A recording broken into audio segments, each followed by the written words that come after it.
নমস্কাৰ বন্ধু বান্ধৱীসকল যদিহে আপোনালোকে সোলাৰ পেনেল লগাম বুলি ভাবি আছে ঘৰত তেনেহলে আপোনালোকে কেইটামান সৰু সৰু কথাত আপোনালোকে গুৰুত্ব দিব লাগিব যদিহে আপোনালোকে সৰু সৰু কথাকেইটাত গুৰুত্ব দিয়ে তেতিয়াহলে আপোনালোকৰ প্ৰডাকশন ভাল হ'ব আৰু তেতিয়াহে আপোনালোকে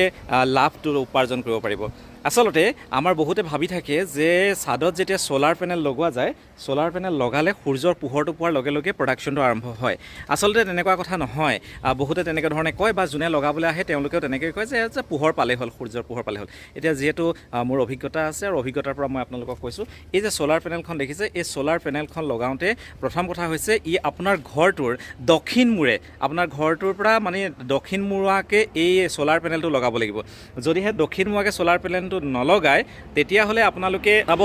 এই সোলাৰ পেনেলটো লগাওঁতে দক্ষিণ ফালে পালে পূবৰ পৰা একদম পশ্চিমলৈকে বেলি মাৰ্জলৈকে ৰাতিপুৱা বেলি ওলোৱাৰ পৰা বেলি মাৰ্জলৈকে আপোনাৰ বেলিৰ পোহৰটো ইয়াত পাই থাকিব আৰু যিমানে ৰ'দৰ পোহৰটো পাব সিমানে প্ৰডাকশ্যন হ'ব আচ্ছা ঠিক আছে হয় যে সূৰ্যৰ পোহৰ পালে সোলাৰে চাৰ্জ লয় ঠিকে আছে আমি কিবা এটা যদি চাৰ্জ ল'বলৈ বিচাৰোঁ তেতিয়াহ'লে চাৰ্জ ল'ব সূৰ্যৰ পোহৰটো পালে কিন্তু যদিহে আপুনি প্ৰডাকশ্যন কৰিব বিচাৰে তেতিয়াহ'লে প্ৰডাকশ্যনৰ কাৰণে এনেধৰণে আপোনাৰ দক্ষিণ মুৱাকৈ আপুনি লগাব লাগে প্ৰথম কথা দ্বিতীয় কথা হৈছে আপোনাৰ ব্ৰেণ্ডৰ কথা আছে কেনেকুৱা ব্ৰেণ্ডৰ আপুনি ইউজ কৰিছে কেনেকুৱা ধৰণৰ ব্ৰেণ্ড আপুনি ব্যৱহাৰ কৰিছে সেই কথাকেইটা তাতে জড়িত হৈ থাকিব এতিয়া বলকচোন সময় হৈছে এতিয়া 3:25 মানে 3:25 আমি যাওঁ গৈ পেলাই কিমান প্ৰডাকশ্যন হৈছে আজি আমাৰ চাওঁ আমাৰ এই সোলাৰ পেনেলটো আমাৰ লগোৱা আছে দক্ষিণ মুৱাকৈ সূৰ্যৰ পোহৰ ৰাতিপুৱা শুই উঠাৰ পৰা একদম বেলি পৰালৈকে পশ্চিম দিশত বেলি পৰালৈকে আমাৰ ইয়াতে পায় গতিকে এতিয়া আমি যাওঁ বলক কিমান প্ৰডাকশ্যন হৈছে প্ৰডাকশ্যনটো আপোনালোকক মই দেখুৱাই দিমগৈ আৰু এয়া আহি পাই গ'লো এতিয়া আমাৰ প্ৰডাকশ্যন চাব পৰাকৈ যাব ইয়াতে এইটো হৈছে আমাৰ সোলাৰৰ যিটো প্ৰডাকশ্যনটো দেখুৱাই থাকে এইটো হৈছে লুমিনাছৰ এটা সোলাৰ ইনভাৰ্টাৰ আৰু লুমিনাছৰ সোলাৰ ইনভাৰ্টাৰটোত মই আপোনালোকক দেখুৱাই দিম এতিয়ালৈকে আমাৰ প্ৰডাকশ্যন কিমান হৈছে চাব দেই এয়া চাওক এইটো ইয়াতে লিখা আছে ই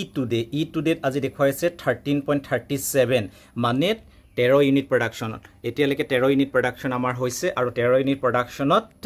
আমাৰ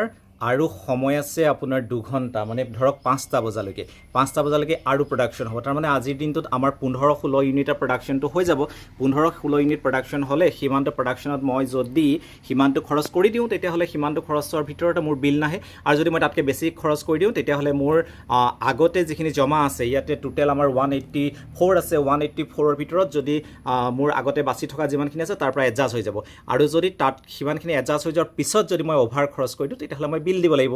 গতিকে আপোনালোকক মই সোলাৰ সম্পৰ্কে সৰু সৰু কথাকেইটা ক'লোঁ আৰু ইয়াৰ পিছত যদি আৰু কিবা জনাবলগীয়া থাকে ইয়াৰ পিছৰ ভিডিঅ'ত মই আপোনালোকক জনাম ধন্যবাদ